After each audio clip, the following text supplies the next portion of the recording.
తులసివనం పెంచితే ఊరందరికీ బాగుంటుందండి. దేవుడి గుళ్ళోనే పెంచుతారు తులసివనం, మొత్తం కోసి దేవుడి మీద పారేస్తారు, పాడైపోయిన తులసి అంతా. పైగా అదేదో గొప్పగా చెబుతారు, 1,00,000 తులసి 1,00,000 తులసి అని. విచిత్రమైన మాటలు ఇవన్నీ. ఊళ్ళో అక్కడక్కడ తులసివనం ఉంటే పాములు రావండి. ఇంటి ముందు తులసి మొక్క, లక్ష్మీ తులసి మొక్క ఉంటే పాములు రావమ్మా ఖచ్చితంగా.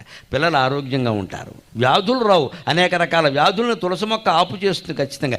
ఊరు మధ్యలో కొంత స్థలం వదిలేసి అక్కడ తులసివనం పెంచితే ఊళ్ళోకే పాములు రావు, ఊళ్ళోకి వ్యాధులు కూడా రావు. అనేక రకాల ప్రాచీన వైద్యాన్ని ఇంకా కాపాడుకుంటూ, వంటింటి వైద్యాన్ని కాపాడుకుంటూ రావడం వల్లే కరోనా 3 దెబ్బలు కొట్టినప్పటికీ మొదటి దెబ్బలో మరణాలు ఎక్కువ జరగలేదు గమనించండి. 2వ దెబ్బలోనే జరిగాయి. 3వ దెబ్బ ప్రభావమే మనకి తెలియదు అసలు.